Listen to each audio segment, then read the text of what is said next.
कम से कम 400-500 लोगों का हम लोग इसमें नियोजन देंगे। करीब 500 पौधा लगाना है माइंस के चारों ओर, ये पर्यावरण के लिए। रोड पर भी, सरकारी जगहों पर भी हम प्लांटेशन करेंगे, क्योंकि green mining, green environment. Skilled, semi skilled labours, supervisors, clerks, etcetera, operators. तो इस बार हम वहाँ mechanisation, fully mechanised mines and industries, mineral based industry, ball mill, production of powder. नियुक्ति करने का तो पहले तो जो शेयर निवेशक हैं उनके फैमिली से पहले हम लोग उसको प्राथमिकता देंगे। तो निर्विरोध अध्यक्ष का चुनाव हुआ, अधिवेशन के अध्यक्ष विजय कुमार जी का निर्विरोध चुनाव हुआ।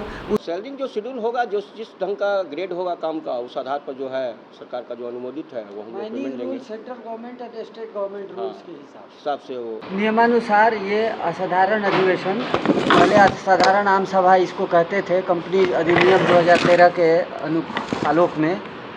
तो हमारे अभी कंपनी में जो स्थिति है उसके हिसाब से नया निदेशक मंडल बनाया जाना है। माननीय राष्ट्रीय कंपनी अधिनियम प्रधान पीठ नई दिल्ली ने आदेश दिया है कि जो पूर्व में अभी बोर्ड है कंपनी का निदेशक मंडल, वो फर्जी है।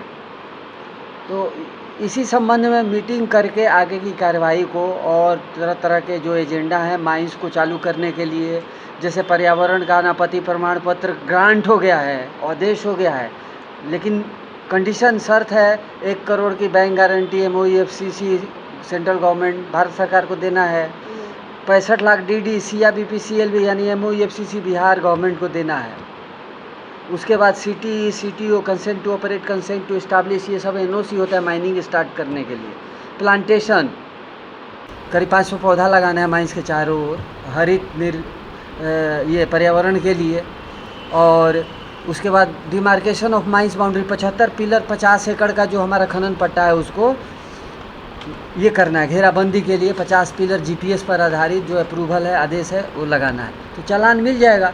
चालान मिलने के बाद माइनिंग करके हम लोग प्रेषित करेंगे मिनरल। और ये हमारा खनिज है क्वार्ट्ज और क्वार्टजाइट है, जो बांग्लादेश, भूटान, नेपाल में भी एक्सपोर्ट हुआ है और सारे पूरे अपने देश में यहाँ से जाता है। सबसे बड़ा हमारा खरीदार क्रेता टाटा कंपनी है, उसके पास सारे मिनरल हैं, कोल है, मैग्नीज है, लाइमस्टोन है, डोलोमाइट है, आयरन ओर है, लिमोनाइट, सिडेराइट, फिर बॉक्साइट, सब है। क्वार्टजाइट नहीं है, जमशेदजी नसरवान जी को था लेकिन वो इनफिजिबल हो गया। हमारे पास फिजिबल माइंस है, परमिएबल है, तो यहाँ से वो परचेज करते हैं। फिर से steel authority of India limited, steel industries इसके बगैर नहीं चल सकती। जो खौलता है, पिघलाया जाता है, ब्लास्ट फर्नेस, इसी के ईंट से, सिलिका ब्रिक से बनता है। या कोलंबिया शटल जो दुर्घटनाग्रस्त हो गई, कल्पना चावला जल गई, सारे एस्ट्रोनॉट जल गए, उसका ऊपर का लेयर सिलिकॉन स्किन, यही सिलिकॉन माइंस है। और मोदी जी के इंडिपेंडेंट इंडिया इन सेमीकंडक्टर्स, इसी से सेमीकंडक्टर बनता है। SiO2 ऑक्सीडेशन प्लांट पे जाएगा, सिलिकॉन बनेगा SI, silicon and germanium both are the semiconductor materials. अब सेमीकंडक्टर में P type N type material, इसी से बनेगा NPN junction, PNP junction, Zener diode, transistor, microprocessor, chips. तो सेमीकंडक्टर इंडिया इंडिपेंडेंट कैसे होगा? ये माइंस चालू होगा तो बहुत भारत देश को बल मिलेगा सेमीकंडक्टर में। यही रॉ मटेरियल है क्वार्ट्ज एंड क्वार्टजाइट। इसमें 30 तरह के पेड़ पौधे हैं, जिसमें अर्जुन भी है जो कि फेफड़े को मजबूत करता है, नीम है जो कि सल्फर डाइऑक्साइड और धुआं कार्बन डाइऑक्साइड को शोषित करता है। तो पेड़ पौधे क्या, वहाँ जो ब्लास्टिंग से और जनरेटर के धुआं से जो कार्बन डाइऑक्साइड होगा उनका भोजन है।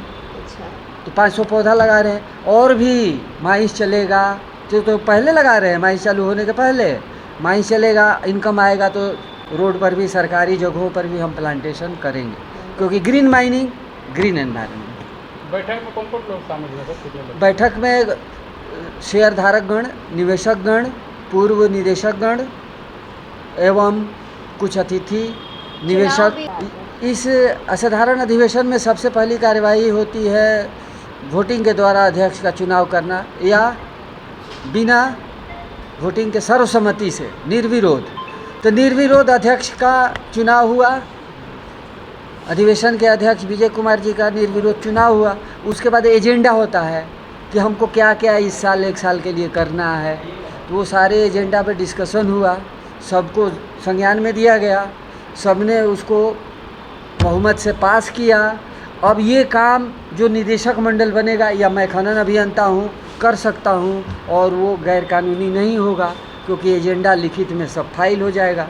कि पूर्व में भी मैं 4 बार माइंस चालू कर चुका हूँ, बंद भी हुआ। पर्यावरण अनापत्ति प्रमाण पत्र इसी एनवायरमेंटल क्लियरेंस नहीं होने के कारण बंद हुआ, अब मिल रहा है, चालू हो जाएगा। वही एक कारण था। Skilled, semi skilled labours, supervisors, clerks, etcetera, operators. तो इस बार हम वहाँ mechanisation, fully mechanised mines and industries, mineral based industry, ball mill, production of powder. अभी तो माइनिंग का एनवायरनमेंट क्लियरेंस लेकर के माइंस को चालू करना है, और उससे संबंधित उद्योग के लिए हम लोग पवन विश्वकर्मा जी को ला रहे हैं, जो उनका कि पहले से नवादा में भी माइनिंग का काम हो रहा है, बिहार में और भी बहुत से जगह प्रोजेक्ट उनके चल रहे हैं। उनके सहयोग से हम लोग इससे संबंधित उद्योग लगाएंगे और तब उसको हम लोग मार्केट में ले जाएंगे। कम से कम 400-500 लोगों का हम लोग इसमें नियोजन देंगे, और बाकी डेली वेजेज होंगे। नियुक्ति करने का तो पहले तो जो शेयर निवेशक हैं उनके फैमिली से पहले हम लोग उसको प्राथमिकता देंगे। उम्र वही है 35 से लेकर के 45 के बीच। सैलरी जो शेड्यूल होगा, जो जिस ढंग का ग्रेड होगा काम का, उस आधार पर जो है सरकार का जो अनुमोदित है वो हम लोग पेमेंट देंगे। Central government and state government rules के हिसाब से वो तो माइनिंग में जो है मुख्य रूप से जो है कुछ सुपरवाइजर वगैरह का जो पोस्ट होगा, उस समय फिर महिलाओं का भी पोस्ट होगा। बाकी तो माइंस में जनरली जैसे कि अब है पॉकलन संचालन है, डंपर संचालन है, ये सब यदि हैं वो सब में पुरुष महिला दोनों हो वहाँ सकते पे हैं। ट्रेनिंग वगैरह भी देंगे या फिर जो ट्रेंड रहेंगे नहीं, उनको ट्रेंड देंगे? को अभी हम लोग ट्रेंड फर्स्ट को पेज ले में रहे हैं। रखेंगे। हाँ, ट्रेंड को देंगे। उसके लिए तो सुरक्षा की हम लोग जो है सब व्यवस्था करते हैं। वहाँ हमारा इंश्योरेंस वगैरह फर्स्ट एड है, वो फर्स्ट सब एड है, सीनियर मैं हूँ, first aid senior Saint John ambulance association. PF वगैरह सब नर्स और कंपाउंडर भी रहते हैं, सारी दवाइयाँ फ्री मिलती हैं। सब लिमिटेड फंड में जो होता है सारी प्रक्रिया वो इस बार हम लोग सबका कर देंगे, अटल पेंशन योजना, इंश्योरेंस, उसके बाद हेल्थ यानी डॉक्टर का सारी सुविधाएं जो सारी सरकार के द्वारा सुविधाएं जो निकाली मिलती गई है वो भी हैं वो सब मिलेगी। मिलेगी। जैसे टाटा कंपनी देती है, हाँ। रिलायंस देती है, अन्य कंपनियां देती हैं। जो भी लिमिटेड कंपनी हाँ, हाँ, लिमिटेड जो कंपनी का जो कंपनी नॉर्म्स है हाँ, उसका रेगुलेशन पालन करके हम देते हैं, सबको मिलता भी है। रहने की भी सुविधा है वहाँ। हाँ, वो सबके रहने के बाद 2006-07 में 6,500 7,500 करीब आदमी काम करते थे, तो लोकल तो अपना घर चले जाते थे शाम को, फिर दिन आ जाते थे, लेकिन बाकी 500 लोगों के से लिए 1,000 रेस्ट लोग होता है। वहाँ रहते थे।